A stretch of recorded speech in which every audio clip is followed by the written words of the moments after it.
See, you're recording from with Chuck. So it says setting up your meeting. Oh yes, it's now live. Is it live? Yes. I never know from here. Oh no. Oh yes, I see us. On there. Sorry. Hello. Hold on. Let me just yell something at my kid. Fun stuff. Okay, sorry. So, hello everyone. We are back again. This is like the third time in a week that we've had a Zoom cast thing, isn't it? What have we had? Anthony, you guys have been really busy. Yeah, there's been loads this week, just coincidentally. Oh, we had Beck. Me and Anthony just chatted with Beck from Naked Marketing last week.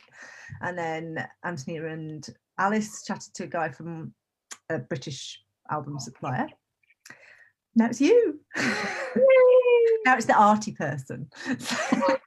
I don't sell anything. Sorry, I can't help you with your businesses. The arty chats are more fun. Yay. Oh, good. So anyone who doesn't know you, I'm going to try and say it. We just checked how to say your name. Margaret Albaugh. I've said it wrong again. Albaugh? Albaugh. Yeah. Who? It's like Jessica Alba, but with a really angry tone at the end. So Alba. Like that. I'll remember that now. She's here with us today, and we're going to talk all about her projects because she's got loads and loads of amazing personal projects that you do. And you've got an exhibition as well. I didn't realize that. That's amazing. Thank you. Is that current, the exhibition? Yes. Yeah. Wow. It opened a week ago, so that's amazing. We'll get to that. We'll end with that. So just to start with, do you want to give us a sort of outline of your journey? Okay. How you got into photography? When did you first start? And do you do client work? All of those sort of things. Oh yeah. Well, I mean, like, if we really want to go back into my origin story, I started taking pictures as a kid, and I documented my cats' lives. Oh, that's so cute. Yeah, that was my first journey into documentary photography. Do you still have the pictures? My mom does loads of pictures, and she would get so mad every time I filled up a roll of film. She was like, "This is so expensive." I know. It was so expensive, wasn't it? Yeah, and it's just cat picture after cat picture after cat picture. And she's seeing the same thing. Every picture's the same, and you're seeing something completely different in every picture. Yeah. I'm like, look. He's standing there, he sees something interesting, and this is very fascinating for him. Or you have to get some pictures of them and put them on your stories or something. See your first documentary project. She would be happy to clarify. What's that? Are you still a cats person? Yes. You still have cats? Yeah. Yep. How many do you have? 3. 3. Wow, that is crazy. Yes, and they're my funny little fur babies. One of them is British, actually. So really? How come you've got a British cat? We used to live in England. We used to live in Ely. No. That's where yeah, my husband and I met. He was right about to leave for his first assignment at Mildenhall. And so we did a year-long distance, and then I moved in with him while we were dating. And then we ended up getting cats together I forgot what the name of the town. It's in between Ely and Cambridge.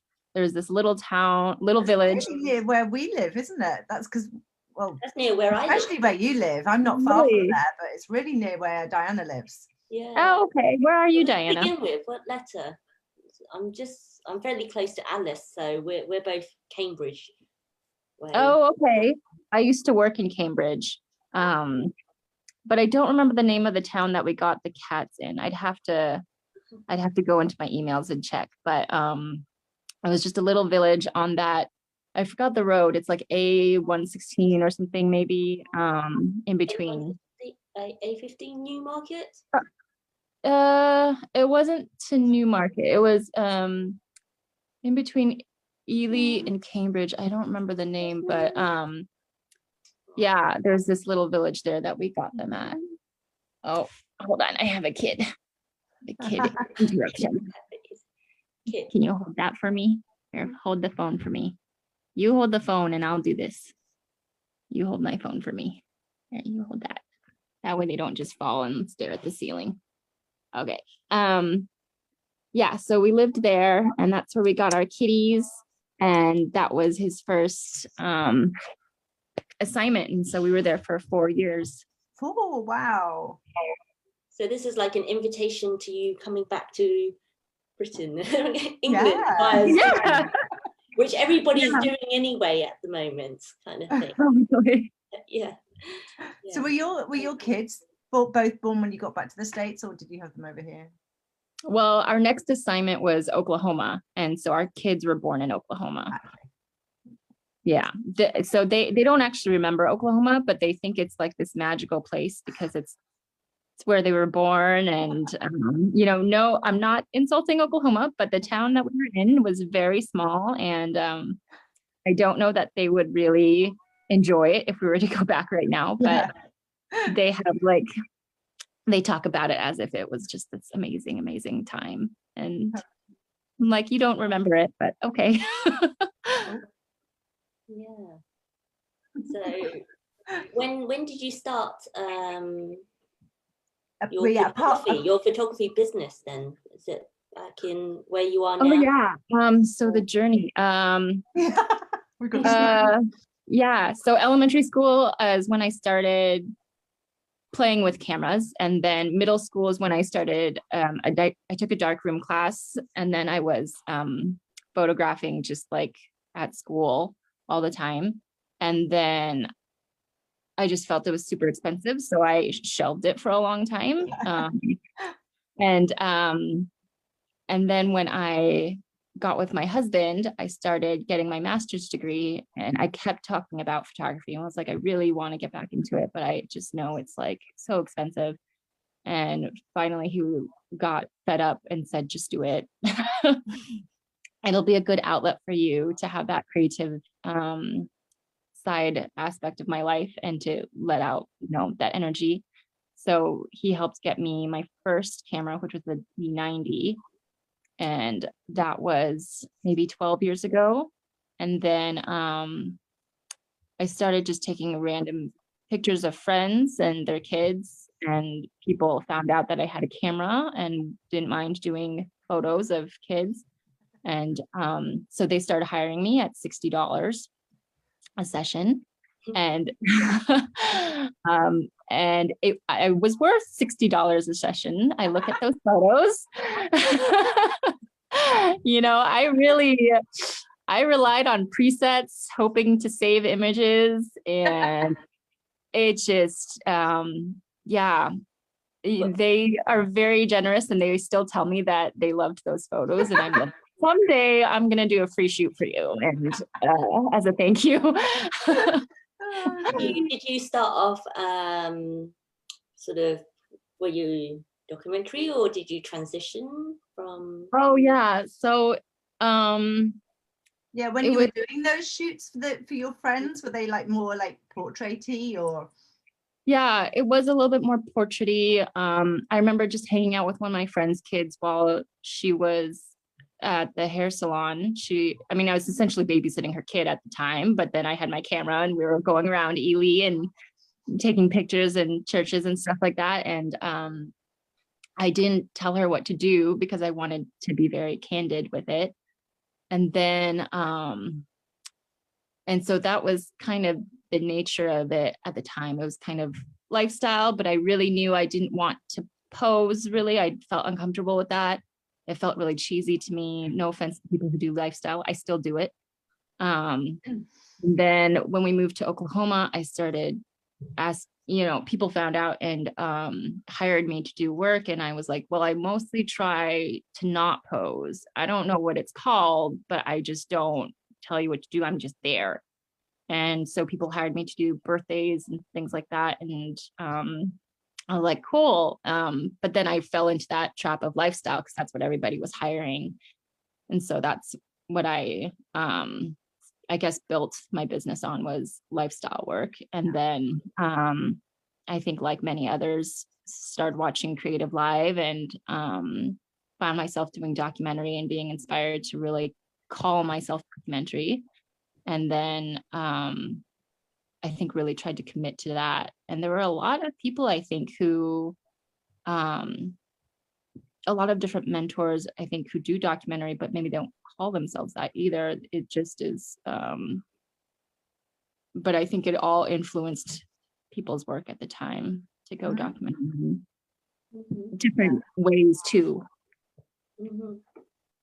Yeah, no, so I think especially if you go back sort of 10 years, it was so, lifestyle was so well, it still is so dominant. You have to hunt, like dig a little bit more to discover that there's something else. But and it's often you kind of, a lot of people start in that, and then, like exactly what you said, where you feel a bit uncomfortable posing, you find it a bit cheesy, and it's like, why is this not feel right? And then you find a different path. Yeah, like, put your hand here. Put arm here. I don't want to make fun of anybody because I do the same stuff. But it just feels really unnatural to me. And I think a lot of people can probably jive with that. And if you do lifestyle, you do it, just do it and own it. And don't listen to me. Like, I do it too. And I do actually enjoy aspects of lifestyle too. I find myself smiling when I edit those photos and deliver them. Yeah, that's true. Yeah. Mm-hmm. So what we really, really want, because you've sent over loads of pictures to us of, I mean, you've got what, 6, 7 personal projects that you're either doing or finished, or I don't know, you're in the middle of, or just starting. I can't believe how many. And like, how do you get all these ideas? So we've got loads of pictures to show. So I'll start showing pictures when we, like, depending on what we end up talking about. So are you focused? Where are you right now? Are you well, obviously we're in COVID times, but are you moving towards personal projects? So there's a lot of personal projects that we just love to chat about. And like, where's my focus right now? Do you still do a lot of client work, or are you moving away from that and doing more personal projects, or is it just something that's the art side that you keep just for yourself? Good question. I think about 2 or 3 years ago, I started thinking of, I was realizing how stressed out I was getting doing client work, and how, if I'm not busy, then I'm stressed about not making any money. And I'm trying to rack my brain about how to market and get the word out, and, how do I reach more people? And then when I was busy, I was stressed about how busy I was, and I didn't have time for family. I didn't have time for me. I didn't have time for personal projects. And also I was so anxious, when I was thinking about every step of the way with each client, whether it's that first initial consult, because I really believe that you should chat with your clients, because my clients, they don't know what documentary really is. And so they need that chat, all the way through to booking, to actual session, to then I was doing IPS because it was important to me. And just for anybody who might need that permission, you can do IPS, you can not do IPS, find out what works for you.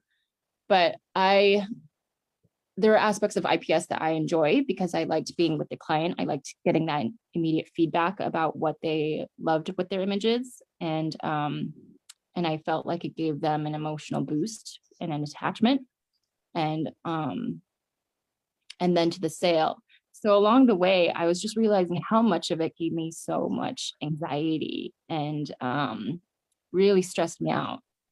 And I kind of wondered, like, what's the point if there's only like these two components of the entire process that I'm actually enjoying and everything else is just, making me really unhealthy, then maybe it's worth stepping back and thinking, I don't have to fit into this box of what a photo business looks like or what a photographer looks like.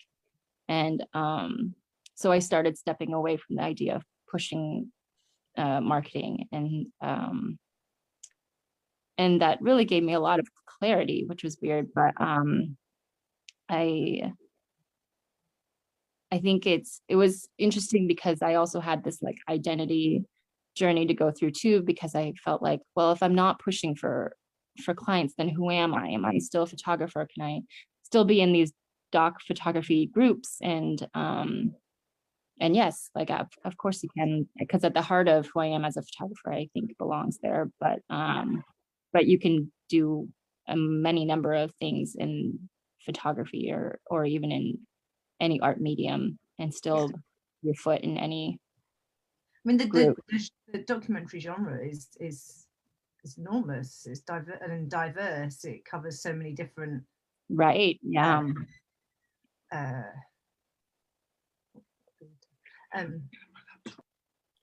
Yeah, so the documentary family photography, really the commercial side of it is fairly new in some ways, but yeah, in terms of doing your own personal projects or just whether you're doing it as an assignment, paid assignment and stuff, that's been sort of always been ongoing and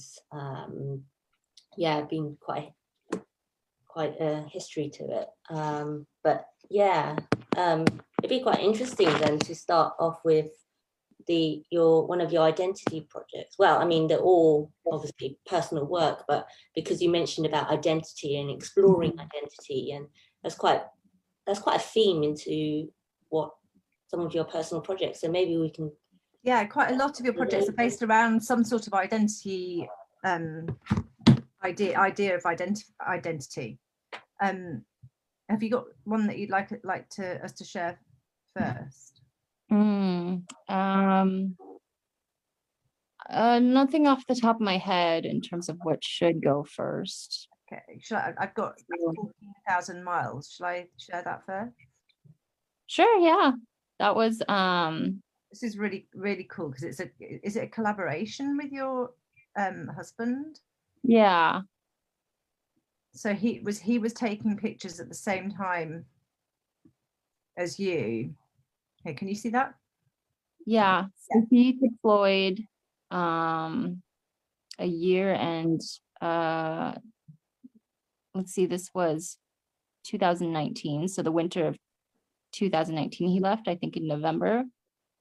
And I was thinking about, if I wanted to document him being gone, and I wanted an idea of what that looked like. But I was thinking about it, and really, if I were to just straight document life without him, because he works long hours, it ends up just looking like my regular images. So it's just the kids then, isn't it? And which is already what I document. So it made no sense to just do a straight documentation. It because it fell over the holidays. You can kind of see like where he isn't there, but I really wanted to get this idea across of him being gone, I guess, and the experience for him and what that looked like, and then the experience for my kids and what that felt like. And so I asked him to take photos while he was gone. And was he taking them on an iPhone? He's on a Pixel phone. Okay. A camera, not a DSLR. But yeah, it's on a phone because so the beauty of, I guess, Google, and I'm sure Apple does this too, but because we're on the same network, we have a shared drive, so I can access all the images he takes. Oh, that's cool. Okay. Yeah. So you take pictures. So did he just take lots of pictures, or did you ask him to take stuff, or did you look for pictures that you could take that linked with themes of his pictures, or how did it work? Good question. I'm trying to think. I think at one point I asked him to take a picture of his room so that we could see what that looked like. Yeah. And then a picture of what, eating looked like, what going to eat at the dining hall looked like. That was just like a random picture that he took. So then it became a call and response project. Yeah. And then it was mostly what pictures he took, and then I would try to respond with them. Yeah. And that's so really nice, that, because I love doing call and response projects anyway, but that's a really nice idea, like really nice way of linking you together, like not just from the idea of it being a family call and response, but actually like a joint project like that with the the three of you at home and him almost sort of collaborating, kind of makes the distance smaller, that you're doing something together at the same time. I like the, sorry, I was going to say, I like the text that you put with it, the obviously questions that your daughters asked, and it feels like a conversation where you were saying that sort of call and response, and it almost feels like that long distance call. Yeah. But actually this is a family collaboration, because it's not just your husband and yourself taking the photos, it's you're inserted your child, so it's like a family conversation kind of thing. And so is that just, so again, the same with the words, are they just things that they've asked you during the time that your husband's been away and you've just kind of made note of them? Yeah, I made note of them in my phone and would just I stored them away in there. And then once I actually sat down with all the images and paired them, that's when I paired the work. It's almost like a triptych, isn't it? Where obviously visually it's a diptych, but you've got the wording, you're working out where to put that as well and where that links in. Yeah. It's really lovely. So how much of it, I mean, this goes for, I suppose, with every of your project, all your projects, how much of an idea you already had in your head, and then, or it is really a call and response where you get given anything and then either you respond to it, or you've already sort of capture it and you're just pairing it up when you've come to put together the project, narrow down your images.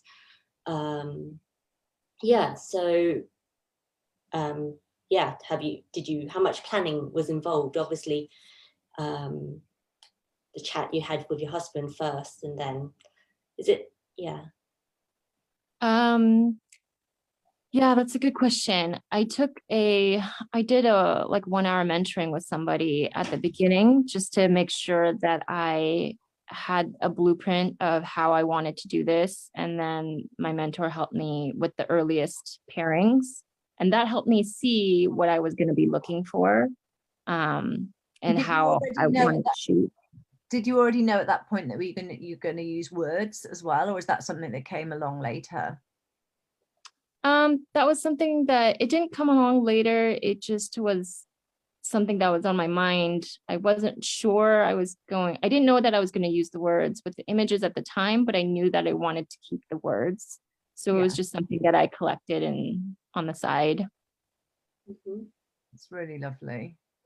Did you actually write them down, or did you actually record and then you typed it up? Oh no, I typed them up. I am not always on top of things. I wish I had recorded though, because I love the quality of actual voice. But and I thought about doing it too, but then I didn't know how to make it a multimedia project for this too. Yeah, I think it's slightly different as well, because presumably the wording that they're saying here, it's spontaneous things that they've said. Yeah. Whereas you're recording, you're always going to miss it unless you're recording your entire life. You're always going to miss the moment with like recording, but you almost have to do it more like an interview, which is different. That's a slightly different. Yeah. So then I kind of struggled with that. Do I want to record it? And then if I do that, am I ask them to just say everything and repeat it back to me? And then I knew that my kids would eventually get tired of that. So then how do I, the, handle that? The little bits that you've written sound very natural and spontaneous. Like they're just, you know how kids are when they're just like kind of, they're in the middle of eating their tea or scoring and they'll just say something random.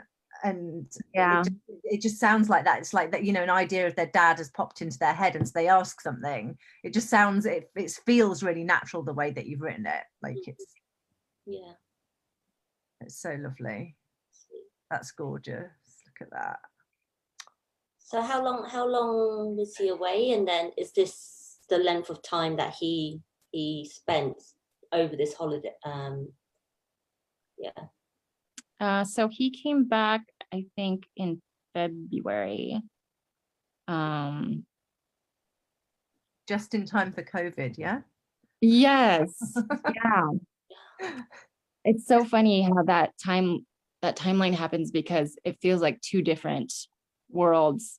Yeah. Were happening. There's the aspect of me that was worried about COVID, and I'm like watching it happen in China, and Lunar New Year was getting canceled, and then there was this other me that was like having a deployed spouse, and so it's strange to think that those were two at the same time. Yeah, exactly, because this would be just when it was all, so that he came back in February, you said, when it was all just starting to get more we're hearing more and more news about it, weren't we, at this stage? It's such a beautiful project. Love it. I think I've looked through it about 15 times, just because I like that, even like all the details, like the words and the pairings of the images are so clever. Like, I mean, I love this one, and the way you've, I don't know, mimic the body language, and then you've got some like the details which sort of give an idea of the different places, like the completely different locations. Some really clever ones. So some of them are more abstract, and then you've got like this sort of one here where it's like a gorgeous pairing, like, and really natural pairing as well, but like a really joyful sort of images that are really similar, and then you've got other images where it's quite abstract pairings as well, which I really like. It's got a different, each pairing has quite a different feel. There's this shared experiences, but at the same time it's separated by distance, and the time is the same in some ways, around the same time. And it's interesting that you chose to do it as well, because like you said, you're really interested in identity, and being a military wife is like a really big part of a wife's life, if you're a military wife. It's hard to imagine what that must be like, having these big long lengths of time where you're separated, and you have to kind of survive on your own. So it's really interesting to see how you've photographed that and explored the idea. It's lovely. Thank you. It's interesting because I was just thinking about how, like, when I was a kid, my dad was gone all the time doing business trips. And so for me, I guess it didn't feel unnatural. It just feels like this is marriage and this is family, and somebody is gone sometimes, and that happens. So I don't know any other way. Yeah. I have a friend from university who married a guy from the Navy, and she says she loves it. Yeah. I do know, like, there are spouses who love it because then they get to dedicate like this chunk of time to themselves, and they don't have to feel bad. So and then and she says there's two things. There's that she loves the time on her own and with her kids. It's her rules, and so there's no chat back from the kids, and she gets to invest lots into like herself. But then also, like, there's the absence makes the heart go grow stronger or fonder, whatever it is. And so they're really excited about seeing each other. It's like a new romance again. And so there's loads of advantages. That's what she said to me. I'm going to show this one next, actually, because I really like this project. Let me just, it's the is it the most Asian thing about me? I think that's what I've lost the title of it now because I've clicked into it. Is it? Yeah, the most Asian part of me.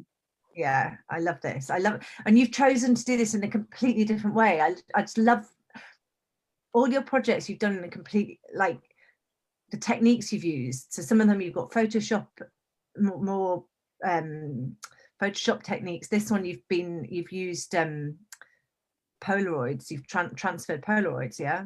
And then the diptych, where your husband was part of it, and the kids with their words. I just love the variety. It's so cool. This is really clever. Oh, thank you. Can you explain the technique of doing this? Because I don't know whether many people, I know how to do it, but I don't know, like Diana, you didn't know about it, did you, when we were talking? No, until you told me. I thought, yeah, it was very clever when you told me, but I'm interested to hear, is that how do you actually do it? Do you wet? Because it's a bit like doing tattoos on, like, you know, when kids have tattoos. Yeah, that's exactly what it is, actually. Yeah, because it's the surface that comes off when you wet it. Yeah, you take the Polaroid and then you remove you either remove the backing or you move the clear front, and then you soak it in really hot water, and then that helps to separate it from its from the backing, excuse me. And then you have to, like, really carefully lift it off, and then you let it cool in the cold bath, and then you apply it to whatever your surface is. And so for this case, I use, you lift off the photo, hot, and then you have to cool it down in another bath. Yeah, and I think the other bath is I think it just helps to prevent the glues and the developers from removing anymore. I'm not really sure about the science behind it, but I can look into it. And then, is that really difficult for it to, like, does it not get, like, stuck together and stuff, or does it stay as Yes, it does. It's like a nightmare. And with the Polaroid you only have one picture as well, don't you? So, yeah, and I'm a pretty frugal person, so then I'm like, oh, this is like $2 for every one that I mess up. Oh God, this is like so anxiety inducing. Polaroid film is so expensive as well, isn't it? And then best loads up as well, or did you lose a lot in the process? Yeah, there was so the nice thing is I used a Polaroid lab system instead of the Polaroid camera, and that prints from your phone, so I can print as many as I want.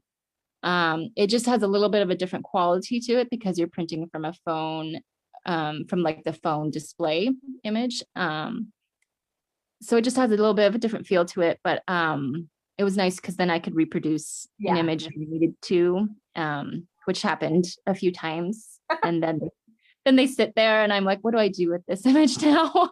But it's like floats in the water when you've taken it off. What's that? Does it just, so when you've taken the picture, the sticky picture off the Polaroid, does it just float in the water on its own?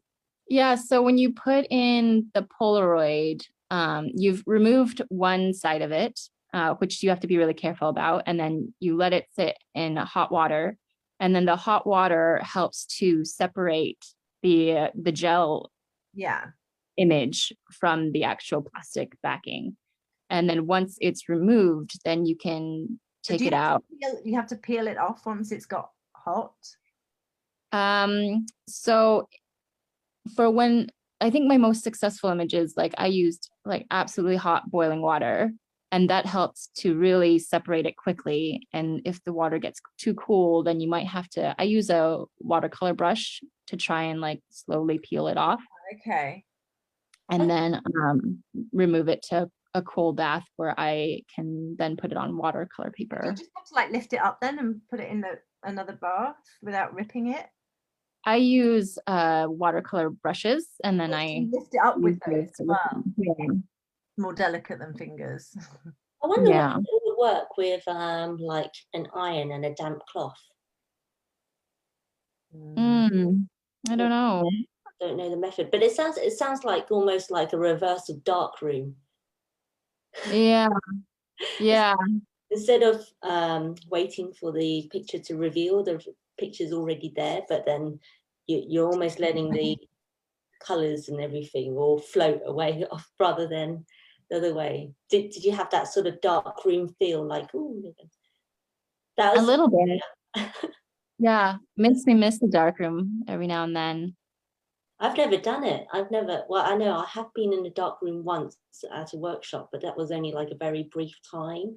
That was one of my regrets, and just thinking, I studied. Yeah. Fascinating. Where did you get that idea from? To do the Polaroid motions, or? Yeah. So I knew that I didn't want this to be a documentary project. And there's something about the way Polaroids looked and the way that camera images look. People react differently to them than they do a documentary image. It has a more personal feel, I think, and it has a more nostalgic connection, because when I look at an image that's been taken professionally, it just has a different feel to it. I think about the person's artistry and I think about their technical abilities. But when you look at a candid photo image, you know right away that that person was just reacting to the environment around them and to the situation that they're in. And it's almost like they're capturing whatever they were feeling at that moment. So I knew I wanted that quality of a camera image or of a Polaroid. And I also knew I wanted to pair it with words because that was the main driving point of this whole project. And so then it was just a matter of like, you have the words first in this project, because they're quite hard hitting. It's really interesting, the collection of words that you've got here. Yeah. I don't know how most of my project ideas, they don't really start as, this like, aha, I'm gonna do this, but it starts with just little almost like a nudging inside me of like, I want to do something about this, but I don't know how yet. And then it sits there, and then I maybe collect other ideas. Do you collect ideas as you go along? Like, yeah, in terms of not collect ideas, as meaning collect photos as you go along, like you. So sometimes it'll be like an image that comes to mind, and then I'll write it down, and I'll keep it either. I'm really bad. I'm not very good about keeping track of my bullet journal. So I do a lot of notes in my phone, which I'm very bad about too, because it's not very organized. I don't have a very nice app for it, but I'll throw the ideas in there, and then hopefully I can find them again and refer back to them when I'm ready to put them all together. But I knew I wanted, I feel like people should see that racism isn't just a black and white thing. It's not always extreme, and it's not always obvious. And I would say at least half of these were said to me by friends, if not more than that.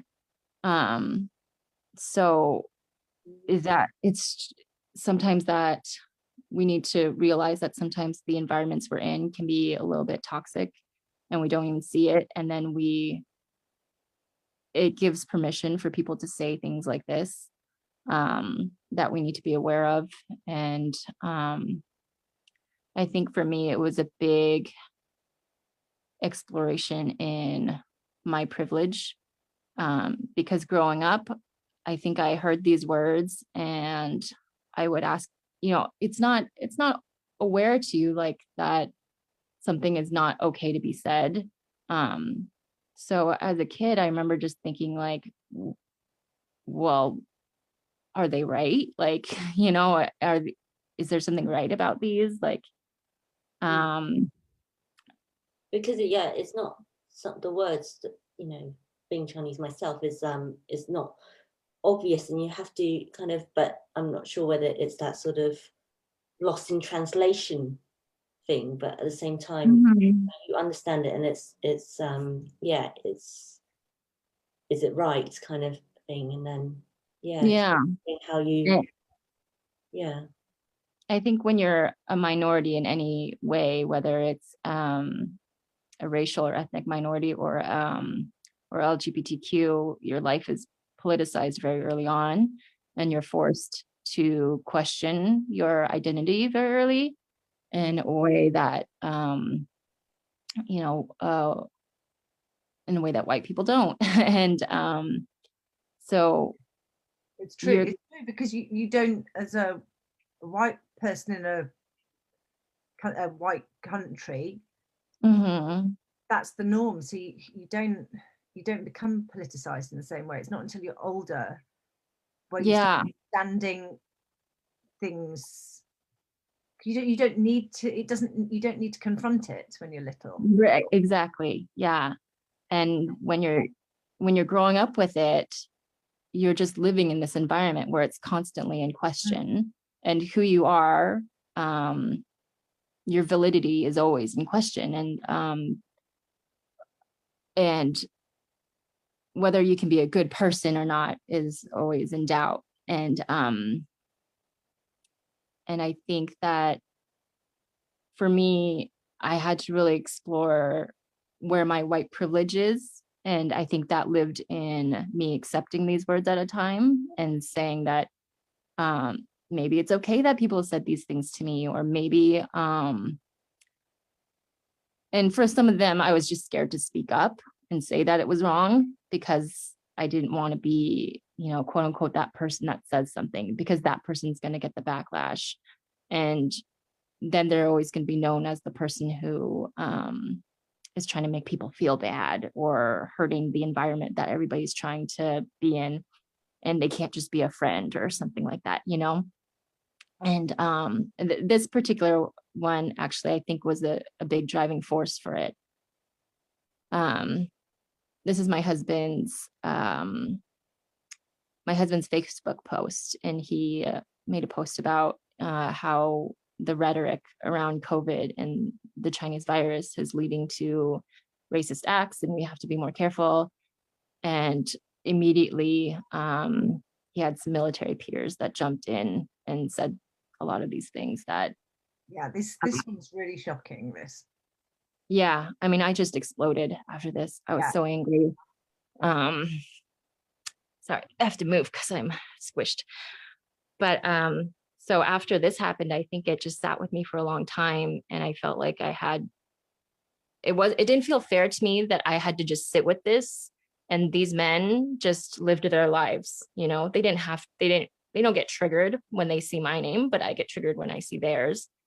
And they probably are able to laugh every time they think of somebody who says Chinese virus. And recently a friend of mine, he's also my professor, but he made a post that was very touching and very kind, and kind of meant to be a way of like holding people's hands through this process, which I understand, I'm all about. But he said something about how, like, as good men, we have to be there for women and other marginalized people. And I was really frustrated with the idea of any man being called a good man, because I'm sure all the men in that chat, in that Facebook chat, would be considered a good man by their peers. Whereas I don't see that about them, because if you can't sit in your discomfort and confront the things that you're actively maintaining in a system that is hurting others, then can you be called good? And I just don't know. I think I know, but I had to really look at that and think about it. And it became a big thing, it became a big driving force for this project. Yeah, I think it's really, well, I don't know whether we'd say unusual, but it's just fascinating in how you're able to approach these hard-hitting subjects, thought-provoking, and also that yeah, it's really you know, it kind of reaches the discomfort of it, but at the same time it's not just a presenting of ideas, it's makes people, you know, think about their ways, and, you know, made me think about my experiences. I love the polar, and actually I should just comment that got a comment through from Jo Haycock saying that she loves your Polaroid project, and the idea that it's a reverse connection to her dark room. And I know from Jo, I don't know whether you know Jo, but she's her father's she grew up with her father sort of printing images in a dark room. So she says she's got 2 enlargers stored at her parents' house that she just can't wait to get out. But yeah, I love that what you said about the Polaroid as well, about it being kind of nostalgic, because it's slightly different to your call and response in terms of these images not necessarily paired with the words, like directly in the way that call and response is. But it has that sort of nostalgia, that Polaroid, where it almost brings you back to your childhood and your experience of these words, because you mentioned it. And then, yeah, so it's got that feel as well. Yeah. I think the pictures are really subtle. I think it's really clever, because you can initially just think, oh, that's really clever, that's pretty, and then you read the caption, and it has a really good, clever effect at making you like almost choke on yourself, like, whoa, because you've seen the picture and enjoyed the picture first, and then you've read the words, and they're quite shocking. So the difference, the contrast to the picture and the technique and that sort of nostalgia and the softness of it is quite different to the jarring words, they're really uncomfortable, and like you said, like things that people say and they don't even realize they're saying them. Yeah. I really tried to make the images reflective of either who I was at the time they were said or what I was doing, as a way to humanize me and to reflect the whole part of me and not just those words, because I think what happens for people who experience racism or any kind of discrimination is they feel very small, because they think that that's all there is to them in that moment. You know, when that's all a person sees in you, then you're just diminished into those words. And it's very easy, I think, for people who don't have support to remember all the other aspects about themselves and that they're a whole human being. And so I wanted to have images that helped people relate to who I was as a person first, before they saw the words. Are the words things that you've collected recently, or do they stretch back to when you were a child, a collection of things that you've heard over your life? Oh yeah, they're a full-on collection. And my husband asked, he was like, are you going to keep going with this project? And I was like, well, I don't actually remember a lot of the other things. He's like, so you're saying that people have only said 9 racist things to you? And I was like, well, no. But after a while, it becomes background noise almost, or it becomes part of the everyday. And so if it's not a big thing, you sometimes forget about them because you accept them. And and then that's where your privilege comes in when you accept it, because then you're saying that, the white privilege is right. Sorry if it's shaking. I'm trying to hold my phone.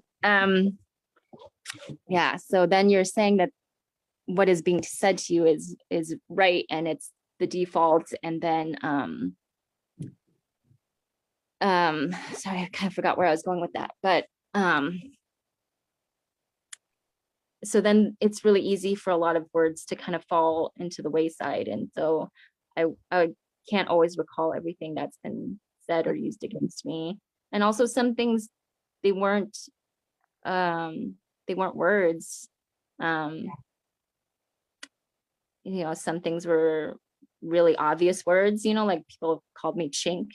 And then, but I didn't really want to use that one because to be honest, I couldn't remember when exactly it was. So I didn't have an image to pair with it. And then there were things that were repetitive that related to the fetish aspect. And I didn't want to get into that too much because then I felt like it watered it down too much with just that aspect. Yeah, so just a lot of things that I couldn't quite put into quotes that I could pair. So then I just kept it as a small project. So that's interesting that you brought that up, actually, because that's one of our questions, is how do you know when a project's finished? So on this one, you felt that it would dilute it to go any further. So it felt yeah, because unless I wanted to make sure that I covered as many facets of it as possible. There's like more obvious things like the $5 one, and then there's the fetishizing, which I don't think people think about. And then I didn't include the model minority aspect. I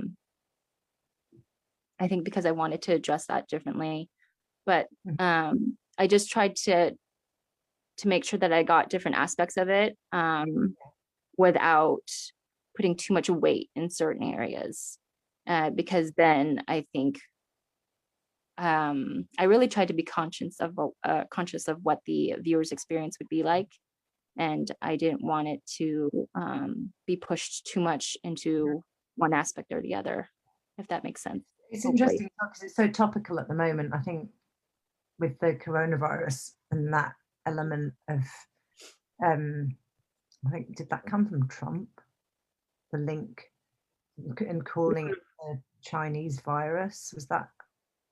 I know that at one point in his speech he said it, and he even had he had his speech out and he crossed off coronavirus and wrote Chinese virus in. And so I think that's where a lot of the uproar over it being linked to Trump began. And then I think people defending it and saying, well, his intention wasn't to hurt anybody. That's their white privilege saying that, that's them coming from a place with no lived experience. And that was really infuriating. But this is that? It's astounding that people say that they defend that. It's astounding.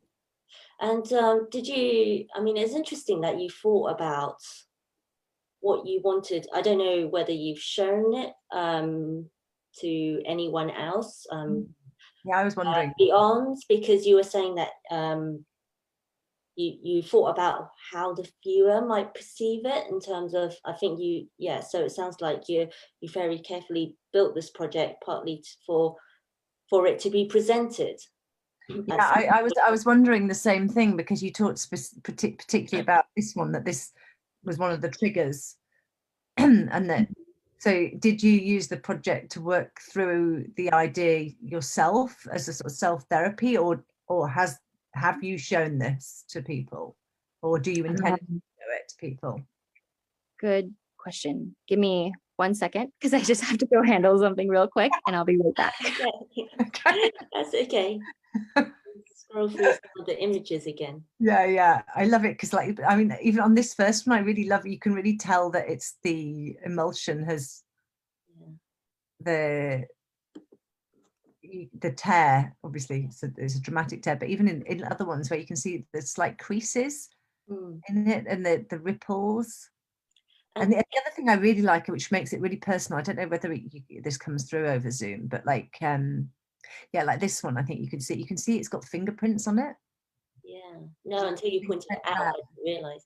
But can I just remind everyone on Facebook at the moment who's watching live, feel free to ask, put your questions in the comments, see if you have any. I'm regularly checking, so I'm the one looking down constantly, and hopefully we'll, come across, and so we can ask Margaret when she comes back for some more questions. So. Can you see this on the screen when I'm showing you? Because like there's a little fingerprint there. I love that personal, that link to.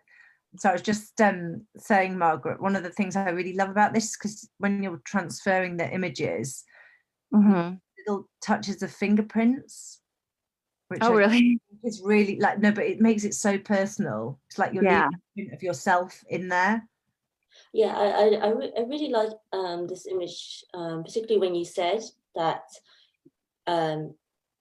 it's the feeling you have in that moment, and you really want to get that come across, which really does in that particular image, and yeah, it's sort of, it just builds up. It's already quite emotive, sort of the words itself, but then paired with the emotive images, it just sort of brings it to another level. But so you were talking about the presenting it, and also whether it's that sort of, because I had the other question was also because it's so personal, and some of them you kind of forgot because it's become background noise, and it's kind of dredging up that sort of. Some of them is quite fresh, but some of them is also dredging it up of your memory or what you've recorded. Was it quite difficult at times? And then also thinking maybe you're thinking of this project as being presented and for other people to see and understand it, that it almost detached you slightly in order to be able to hit these if you get what I'm saying. Yeah. I think you had mentioned earlier if it felt like maybe a therapeutic process, and I think on some level it did, and hopefully I answer your question, but I think that with any personal project, I think there has to be some level of curiosity and interest in whatever you're going to do, but also a desire to express something. If something is constantly just within you wanting to get out, I think for me, I had to do it in a visual way, because I wanted it to be something that other people could see and not just something that I write about. Not because not because I don't believe in writing about it or in going to therapy about it, but because I think I come from a place of advocacy a lot. And so I wanted to use it for that. In regards to whether or not it's, sorry, did I answer that question? I don't know, before I move on. Yeah. Oh, just, yes, you did, but also your thoughts and stuff. Yeah. Okay, and then in regards to whether or not it's done or if I have plans with it, I wasn't sure. I'd only shown a couple of friends, close friends that I thought could give me feedback on whether or not it had an impact and if it felt like something that could be shown to people, or even if it resonated with people. And then beyond that, I'm not really sure. I don't have a specific plan for it yet. I just know that I want to keep working on identity so that I can eventually perhaps intertwine this within a larger body of identity. Yeah, I did. Sorry, what were you saying? And no, that's really interesting, because you've got, like we were saying at the beginning, you've got lots of different identity projects. So you're thinking of doing a larger, this would be a small element of a grander theme on identity. Yeah, that's interesting. That's my hope. Yeah, is so I can keep going, and then presenting it as one facet of identity, I guess. I'm going to show Tom Girl then, because that's a really interesting project as well. Yeah, because this is also about identity. So do you want to tell us about this project? Yeah, so this project started out of a frustration with gender norms. At the time, my daughter was not really sure about her gender. She just knew how she wanted to express herself. This is your older daughter, yeah? Yeah. How old is she? Now she's 8. In these images, she's probably about 5. Okay. And I just remember being really frustrated with aspects of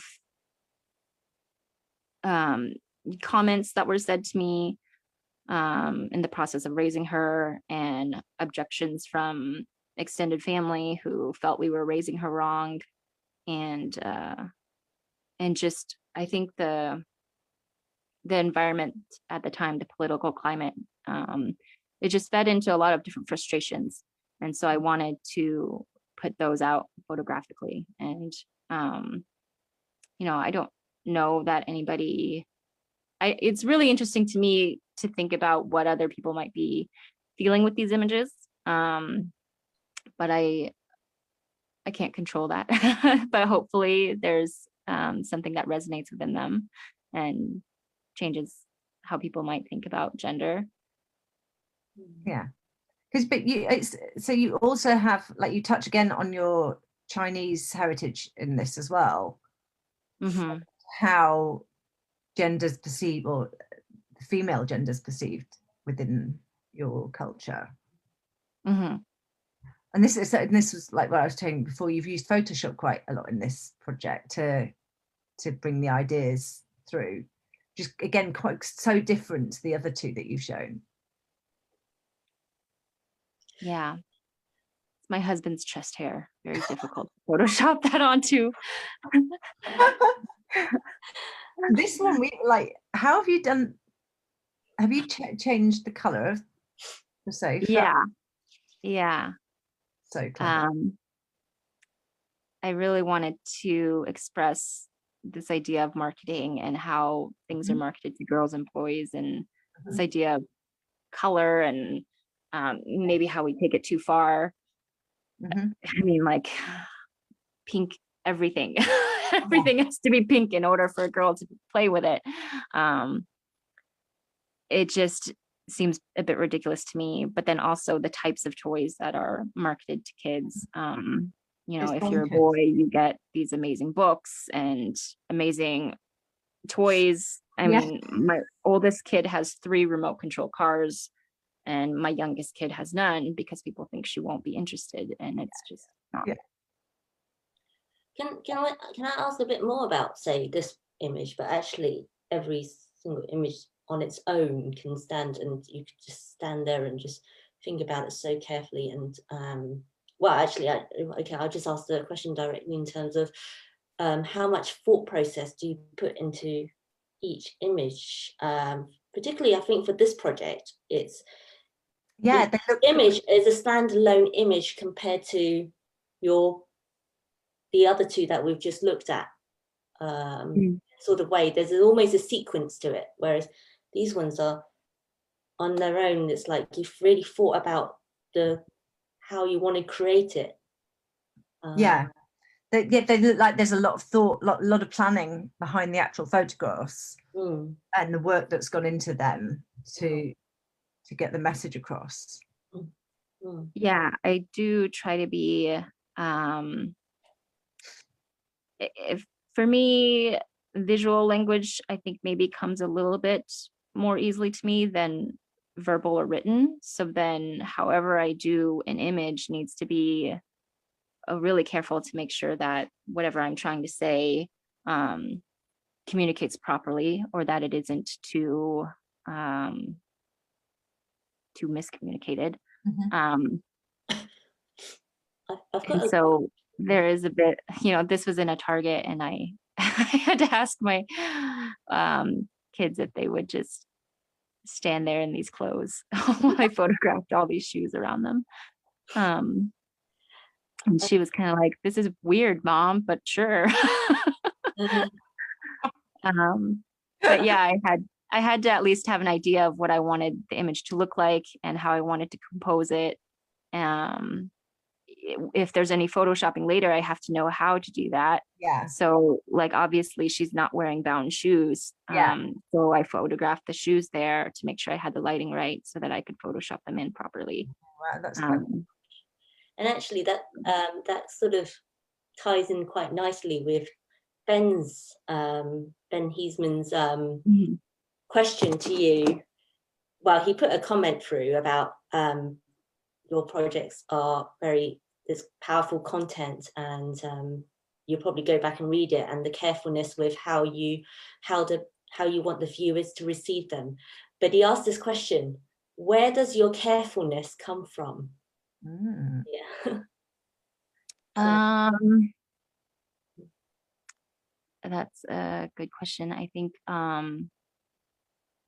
there's different facets of carefulness in each of these, because you have to be careful with the subjects.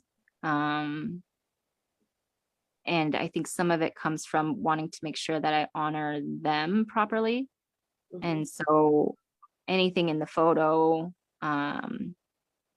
whether it's anonymous or not, or whether it says something about them, I want to be careful about, because I want to make sure it's an image they can look back at later and feel okay about and feel safe about. And then in regards to my viewers, I have to, as an advocate, I think, which I think is where a lot of my work comes from, I have to be really careful about what I say, whether it's in words or in visual language, to make sure that I'm not hurting whoever I'm trying to speak on behalf of. So then I need to be careful in that way. And I think that's where it comes from. I think I've spent enough time in Facebook threads arguing or debating with people to know that you have to be really careful with how things are received and how things could be miscommunicated. So then anything in an image is kind of the same way. You want to be careful about how you're showing things and get an idea of, who could you be hurting in this photo?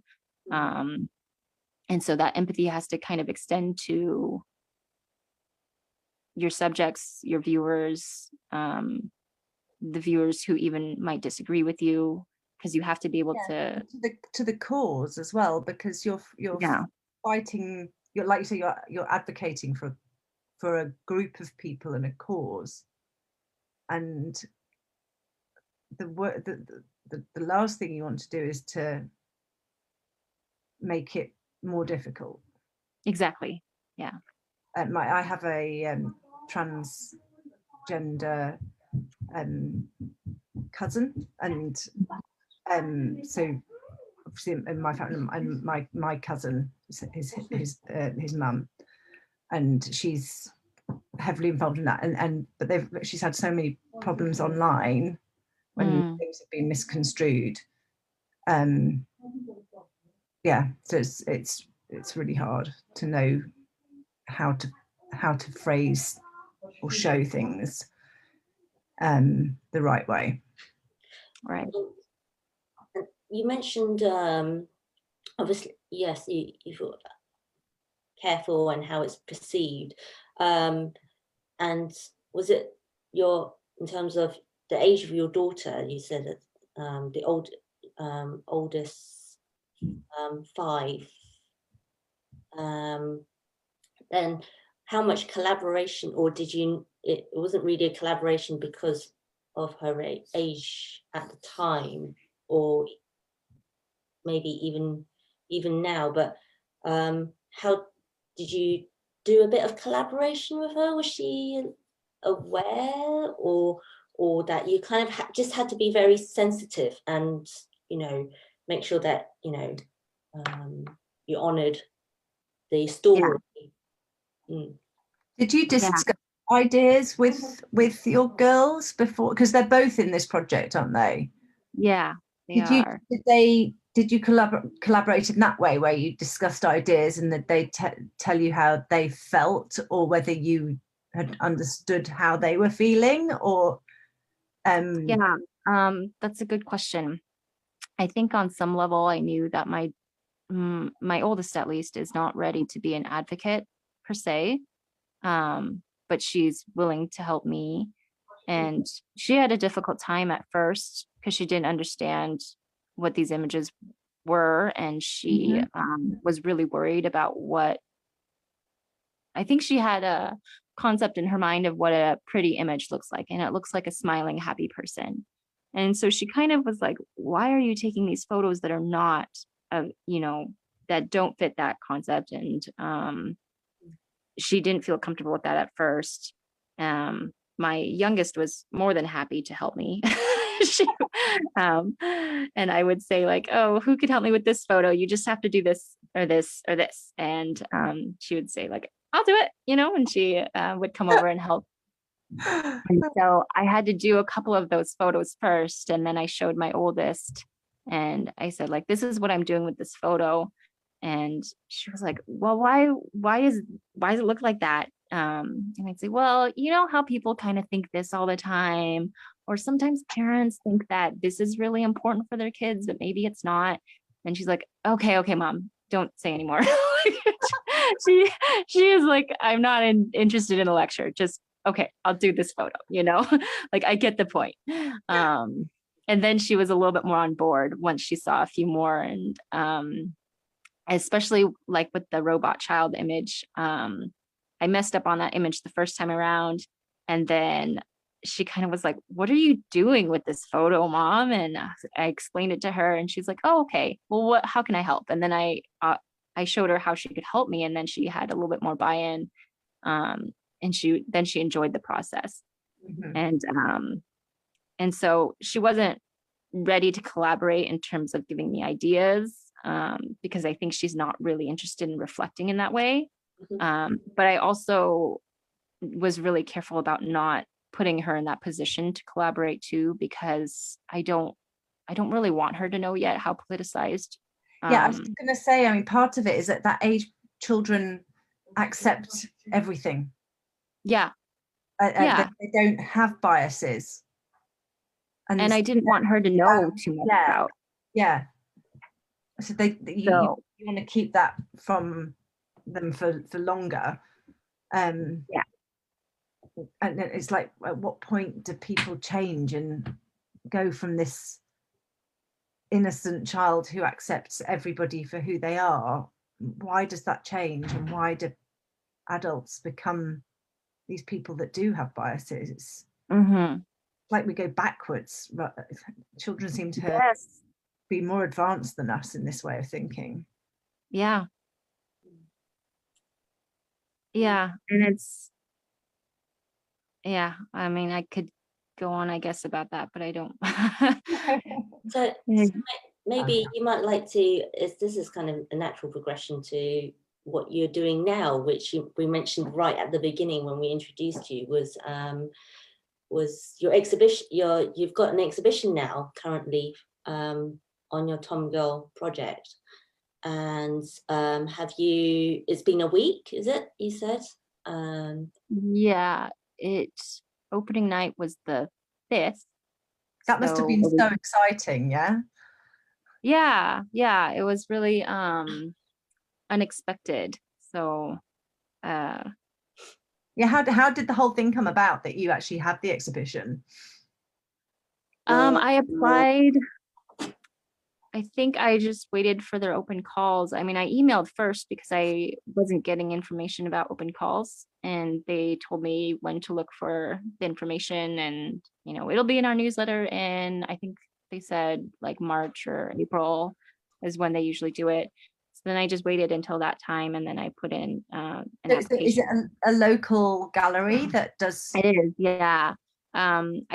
I showed, I think, 7 of the images in a group gallery in Idaho about 2 years ago. And it was received pretty well there. I mean, it's Idaho, so there were still some people who kind of didn't understand at all. No offense to Idaho. This is where my bias comes in. But so I wasn't really sure. Where are you based, Margaret? Where are you based now? Spokane, Washington, which is I'm about 40 minutes from the Idaho border. Okay. And so the group gallery show there was it's about 45 minutes from me. And yeah, it was nice because usually I think they only pick, maybe 2 or 3 pieces from each person, and they picked 7 of mine, so I felt pretty happy about that. Very good. Yeah, and so it's not the exhibition that you've got now is not related to that at all. This is a separate. Yeah, this is a separate one, and then I submitted some of these for. So then the local gallery here that's doing my solo show, they do a group exhibit every year as well. So they showed 2 pieces in there, and then I applied to do a solo show, and so they contacted me, I think in December, or maybe in January, actually, I think in January, and said that they're putting together their annual schedule finally. I think they finally got the okay to open up, and so they wanted me to show in January. And yeah, I think that's kind of the So do they offer, so you apply, and do several people, do they have several places openings for solo shows? So they just have the one, but they have, yeah. I have applied at other places, but from what I understand, like if you really want to try and get solo work, you really need to build a relationship with that gallery. And so, Terrain, I have, which is doing my solo show, I have a relationship with them because I've already done stuff with the group work. Yeah. With the group show, and they're local. And so I think we have a lot of connections because I know a lot of people in the community, our community here. So if anybody's interested in doing exhibits, I think you really need to try and build those connections with whoever you're trying to exhibit with first. I think that's a really important beginning step, which I didn't know about. And I think I probably spent a lot more time than I probably needed to trying to exhibit at other places, and really maybe just start local and build those connections first. Yeah.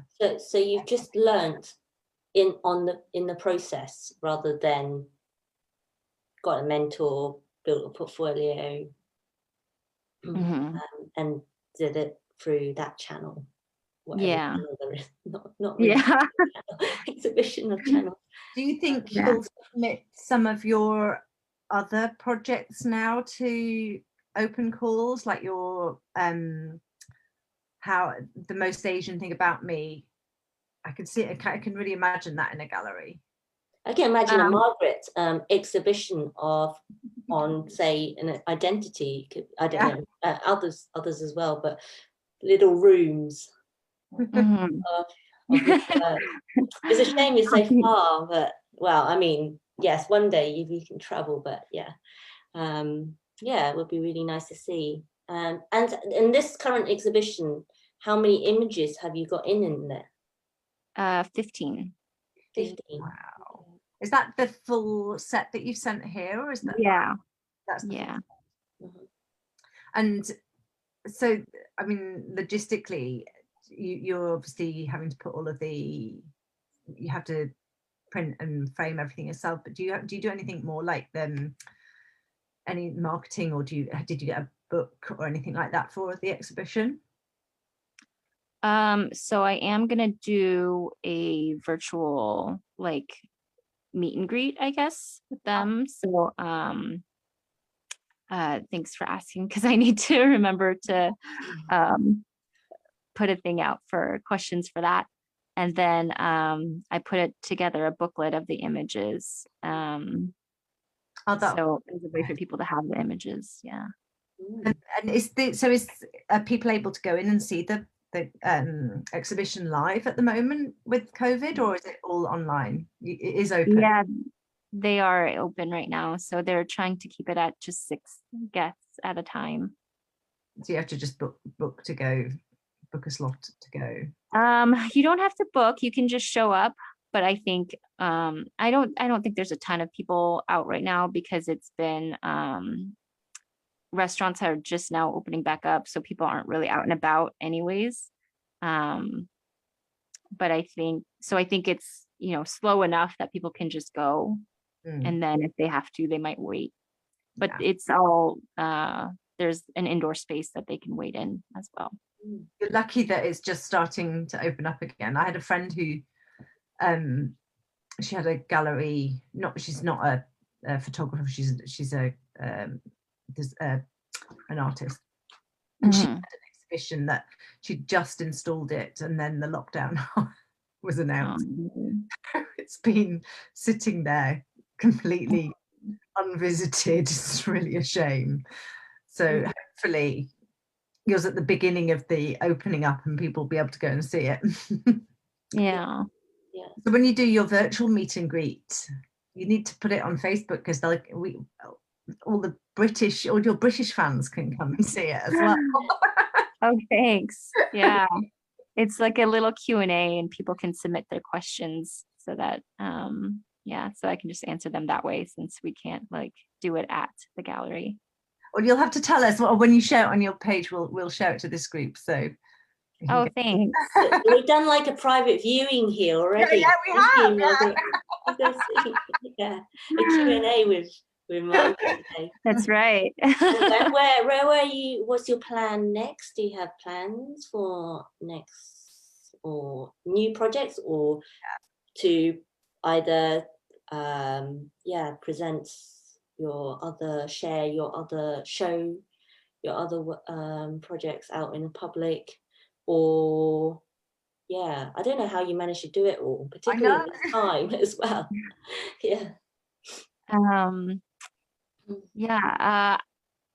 I have I do want to keep going with the identity project and adding to it in different ways.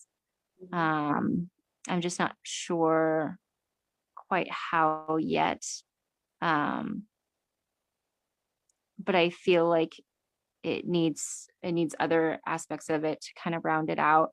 And then hopefully, I don't know, I think I'd love to make a book of some kind this year. I know, though, from what I've read from others, you really don't want to make a book to make money. So it wouldn't be for that. But it's more of just, I think it would be neat to do, a neat process. So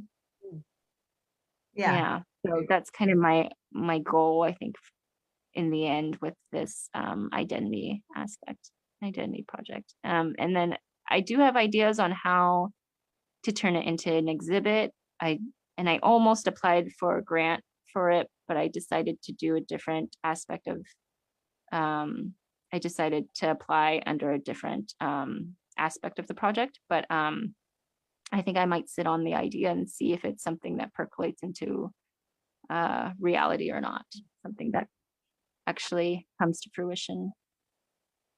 It's very vague. Sorry. That's good. I'm excited to watch the journey and continue and see what happens next. We'll be watching your feed for cat photographs and identity developments. or a combination of the two, where you have your child has made, one of your daughters has made something cat related, and so kind of it's come through that way. Yeah. Yeah. Maybe I'll do a call and response with cat photos. I love it. You're so full of ideas. So I'm sure there'd be so many different sort of angles and aspects. And I like your analogy there of letting it percolate for a while. I think I need to let some ideas percolate. I like a coffee analogy. I think there's a sense of anxiety for people that if they want to do a personal project, they have to pump it out very quickly, or get something amazing or big. And I think something I had to really learn for myself is that I can just sit on ideas, and it'll, when I have the time, or when I can give it more space, more mental space, or more space in my life, then it will find its way to unfold a little bit more. Yeah, that's good advice. Yeah. And sorry, I think we did have this as a question for you, but almost forget, and actually it comes up quite nicely. How do you know when a project ends, or has it naturally come to an end, or lots of things ongoing? And... Yeah, that's a good question, and I'm sure there are people who are more experienced that could better answer for you. But I know that I remember Katie Jetwalls, I think, shared an article in a group somewhere about that very same question, like, when do you know that a project has ended? And a lot of those answers resonated with me. Like, some of them, you just naturally find that there's nothing else to photograph for a project. And for others, I think well, some of them, like the one with your husband, that's like got a natural end to it, hasn't it? Yeah. And that and even with that one, if he'll probably continue deploying, so then I'll probably add chapters to it, and then so either I can be finished now, or I'll just see if it continues. I think any project can be really left as an open book. Yeah, do you think you go back, especially like as your girls explore their identity more, you could revisit Tom Girl as you see new things emerging, new themes emerging? Yeah, I've thought about that too, because I was told that by some people that 15 might be too small of a number. And then so I've thought about adding to it, and I had other ideas, but I think there's also just a point where you naturally kind of lose that motivation, maybe. You're always growing as a human and evolving, and I think I got to a point where my interests just started to go in a different direction, just ever so slightly in a different direction, and I wanted to put energy into other things. Not saying that I'm for sure done with Tom Girl, but I'm open to the idea that I'll revisit it, but I'm also open to the idea that it's done.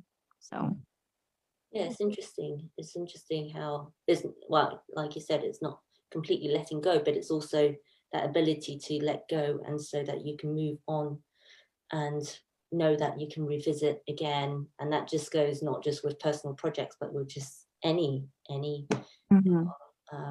photo making, or just anything. Yeah, I'm also a big believer that you can pause anything as well, and then if you need to give your time to something else, to a different project or a different aspect of your artistic or personal life, you can do that and always come back to something, because that in itself is part of the project too, possibly.